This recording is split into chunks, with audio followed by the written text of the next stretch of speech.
Bonjour. D'incroyables créatures d'autres mondes sont installées sur la Lune. Les extraterrestres négatifs installés sur la Lune. La Pravda, 5 octobre 2002. Sensationnel des villes sur la Lune. Nous n'étions pas préparés à une telle éventualité. Nous n'en étions encore à chercher dans nos écrits la réponse à cette éternelle question. Sommes-nous seuls dans l'univers ? Et pendant ce temps, on détectait tout près de chez nous, sur la Lune, les manifestations d'une intelligence extraterrestre. D'après le journal russe Vecherny Volgograd, cette incroyable découverte dont on redoutait qu'elle bouleverse notre structure sociale tout entière fut immédiatement classée secrète. Extrait du communiqué de presse officiel. Des scientifiques et ingénieurs impliqués dans les projets d'exploration de Mars et de la Lune ont fait part des résultats de leur découverte lors d'une réunion du Club national de la presse à Washington, D.C., le 21 mars 1996. Il révélait pour la première fois la présence sur la Lune de structures et d'objets artificiels. Le discours des scientifiques était plutôt prudent et évasif et ne faisait pas référence aux ovnis. Selon eux, l'existence de cet artefact était possible, mais cette information était en cours de traitement et ses conclusions seraient publiées ultérieurement. Il fut également mentionné lors de cette réunion que l'Union soviétique possédait des preuves photographiques de la présence d'une telle activité sur la Lune. La Lune de cette activité demeure indéterminée, mais ses traces seraient indéniables en de nombreux points de la surface lunaire, comme en témoigneraient les milliers de photos et vidéos provenant des vaisseaux Clémentine et Apollo. Des vidéos et des photos de ce dernier programme ont été projetés et beaucoup ont été trouvés très surprenant que ce matériel n'ait pas été rendu public plus tôt. Les spécialistes de la NASA ont répondu qu'il était difficile de prévoir les réactions du public devant la révélation que des créatures étrangères avaient foulé ou foulent peut-être encore le sol lunaire. Ils ajoutèrent qu'il y avait également d'autres raisons à ce secret, et dont le contrôle dépassait la NASA elle-même. Le spécialiste des études lunaires Richard Hoagland a par ailleurs déclaré que la NASA procédait toujours à la retouche des photos avant leur publication. C'est-à-dire un coup de scalpel et on aveugle les gens. Richard Hoagland, ainsi que d'autres chercheurs avancent l'idée qu'une race extraterrestre a utilisé la Lune comme une base d'opération spatiale durant leur activité sur la Terre, et qu'on en trouve le reflet dans les mythes et les légendes de nombreuses cultures terrestres. J'irai plus loin, je dirais même que la Lune est artificielle. Voilà, tout court. Les ruines de ces cités lunaires s'étendent sur plusieurs kilomètres. D'immenses dômes aux fondations massives, des tunnels et autres constructions poussent les scientifiques à réviser leurs opinions sur les origines de la Lune et les paramètres de sa révolution orbitale. Ces structures lunaires, dont certaines sont dans un état de délabrement avancé, possèdent une organisation et une géométrie si complexes qu'elles ne peuvent être assimilées à des formations géologiques naturelles. Il existe par exemple sur le bord supérieur de Rima Hadley, non loin du site d'atterrissage d'Apollo 15, une construction entourée d'une haute muraille en forme de D. Le centre de vol spatial Goddard à l'Institut de la planétologie de Houston, qui étudie ces artefacts, les ont répertoriés sur 44 régions. De mystérieuses excavations en forme de terrasse ont été observées près du cratère Tycho. Il est improbable que ces excavations concentriques hexaédriques ainsi que l'entrée du tunnel adjacente à la terrasse résultent le processus géologique naturel. En fait, elles ressembleraient assez à des entrées de galeries de mines. Près de Copernic, un dôme transparent s'élève au bord du cratère, illuminé de l'intérieur par une étrange lueur blanc-bleu.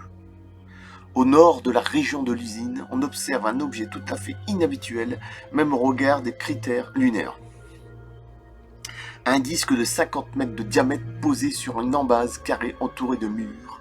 On peut aussi voir sur l'image, près de losange, une ouverture circulaire dans le sol qui fait penser à l'entrée d'un souterrain, entre l'usine et le cratère Copernic.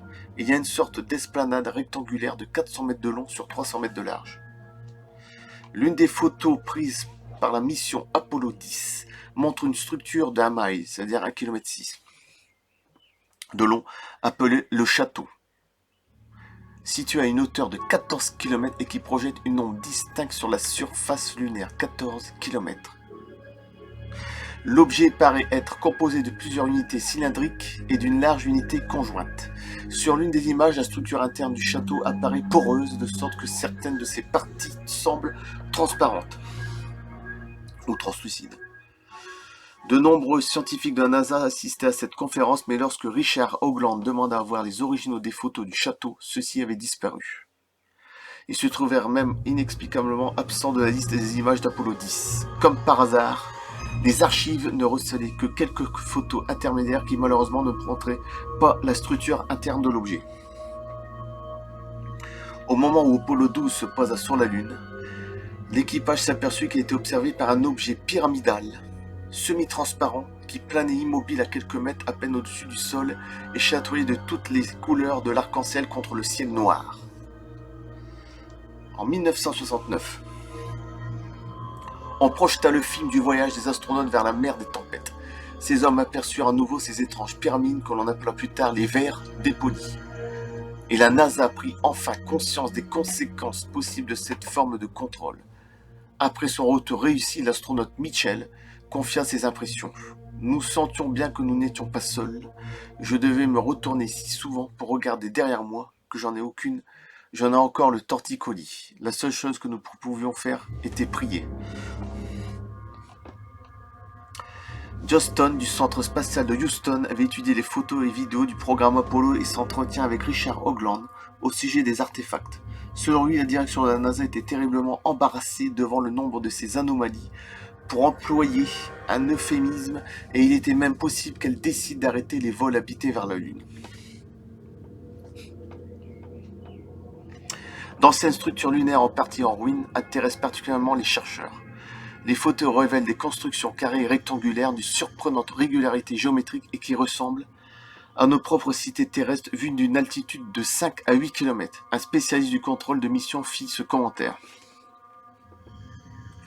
Nos gars ont observé sur la Lune des cités en ruine, des pyramides transparentes, des dômes, et Dieu sait quoi d'autre, dont les photos dorment maintenant au fond des coffres de la NASA. Et comprenez ce que nous Robinson Crusoe avait dû éprouver lorsqu'il tomba soudain sur des empreintes de pas dans le cadre d'une île qu'il croyait déserte. Devant les images de ces cités et autres objets lunaires étranges, l'opinion des géologues et scientifiques est unanime. Ces objets ne peuvent être naturels.